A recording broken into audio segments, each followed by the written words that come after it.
skills or a few strategies to help them go deep and get down to it with someone.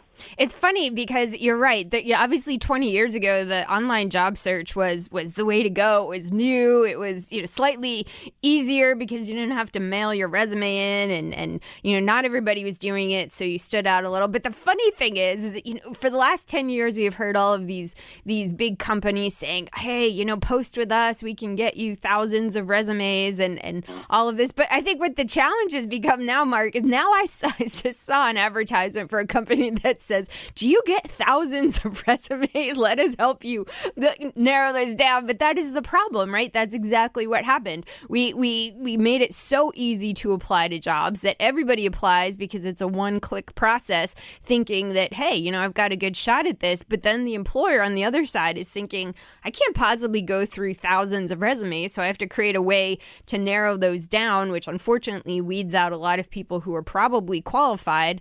And in the end, the process isn't working any longer. And I think that's what people need to realize, is that may have worked once, and it did, but now not so much, right?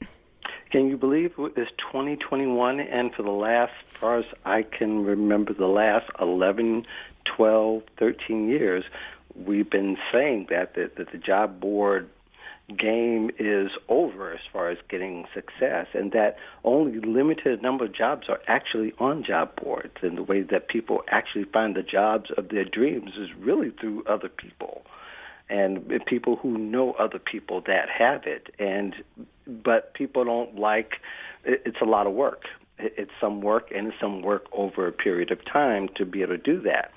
And there's some people that are good at it, but most people aren't. They're willing to still risk and play the numbers game, which is really odd. And 11 years later, we've been crying, don't do that, don't do that. People are still doing that and passing it on to the next generation. Mm-hmm.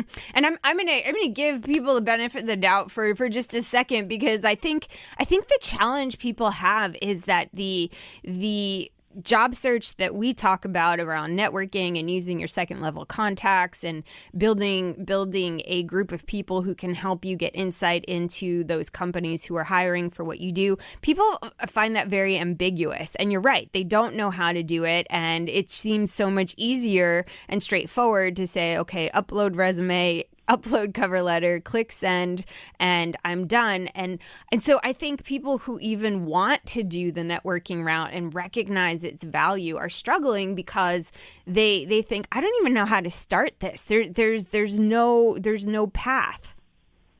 Well, when people are waiting for other people to get back with them and say, hey, could you help me get in contact with this person? A lot of times it takes a couple of days. Sometimes it takes a few weeks.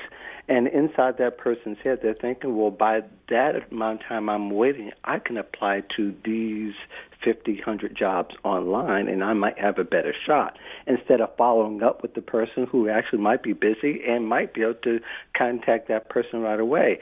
But the networking part is more work. It is more time-consuming. It takes some perseverance. It takes some resilience. But the online job thing is very easy. It's versus having faith versus not having faith. And by not having faith, you can do the things that are very easy, very quick to do because you want results right now. But having faith is putting that faith to work and doing that particular process over and over again. That takes more time and more personal involvement in space.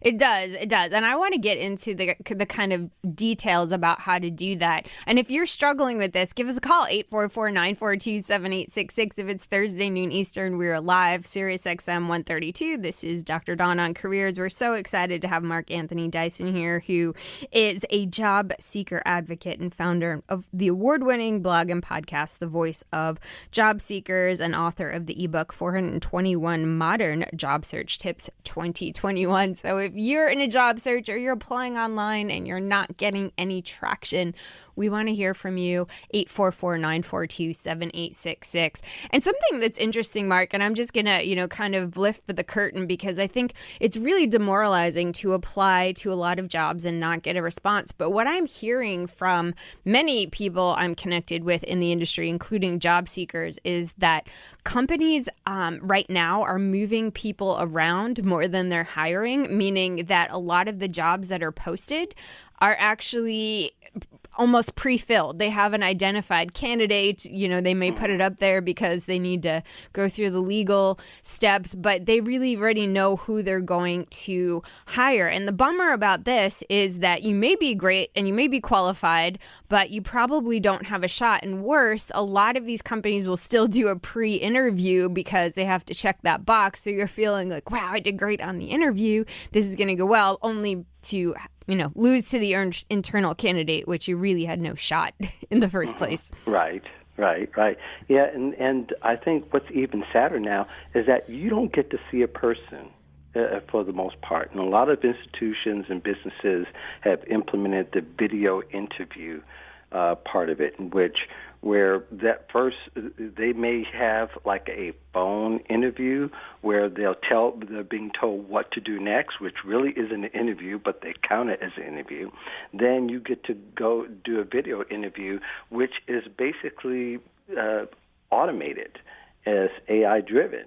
So they're going to go and they'll get a email saying that, hey, this is what you do next. Do it soon so that we can sure to put you up as and compare you to other candidates. Blah blah blah. So this person will go. They'll go do the video interview without having talked to anyone. They just follow the instructions. They may get some practice sessions, and then they're face to face with an avatar. And they answer whatever questions that are involved, and then they go ahead and after they're done, they close it out. They may get an automated email saying thank you for participating, blah blah blah. But after that, there's often silence, and many times companies are rejecting them very easily at that point, and they haven't. And so a job seeker feels like, hey, wait a second, I feel like I didn't get a chance to really present myself. I just answered some questions to a machine.